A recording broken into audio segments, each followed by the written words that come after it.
الدوري الممتاز المصري. تسديده جامده حلوه، جول جول جول. المنوفي، عمرو المنوفي بيسجل جون. ايه حلوه حلوه حلوه يا ولد يا لعيب. الدقيقه 29 واحنا جايين على نص ساعه. تسديده مفاجاه على شمال اكرامي، بيسجلوا الجون الاول فريق الرجاء. عامل مباراه حلوه عمرو المنوفي، وبيتوج مجهوده لنفسه بقى بالجون اللي بيسجله في النادي الاهلي. ادي فرحه لعيبه نادي الرجاء. 30 دقيقه الرجاء هو اللي بيتقدم على الاحمر. بص شوف الحكايه من اولها، حلوه وراحت وخدمته بوش رجله الخارجي كده، بعدت عن اكرامي فين؟ في بطن الشبكه في الزاويه البعيده. عمرو المنوفي يفاجئ كل اللي بيشاهد وبيتابع، مش هنقول بقى الجماهير اللي في الملعب، الجماهير اللي قدام الشاشه. رغم ان الاهلي كان افضل في الشوط الثاني من مستواه في الشوط الاول، انما الرجاء بيسجل مع نص ساعه من الشوط الثاني. ربع ساعه هنشوفها بقى هتكون من نار، سواء للاهلي اللي عاوز يعوض او لعب الكره تاني بعرض الملعب من وليد سليمان عند حسام غالي، يريحها حلوه. صبر رحيل خطيره، جول جول جول. متعب متعب متعب يا ولد يا ولد يا ولد.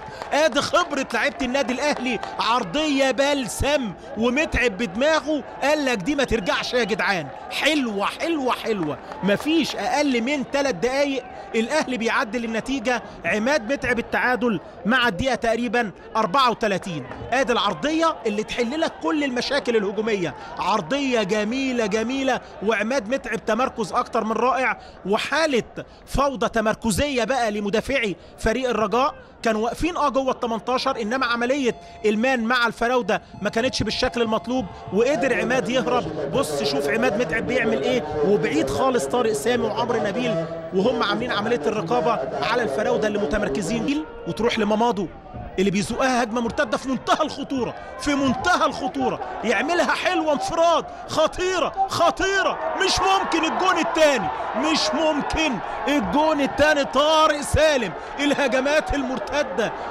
طارق سالم بيجيب الجون الثاني للرجاء في مفاجاه كبيره للرجاء امام النادي الاهلي اللي بيسجلوا مع الوقت الضايع الهدف من تمريره في منتهى الجمال والروعه، عملوها لقدام بنقلتين يوصلوا طارق سالم اللي بيسجل الهدف الثاني. 2 لنادي الرجاء في لقاء في منتهى الجمال في اخر الشوط الثاني.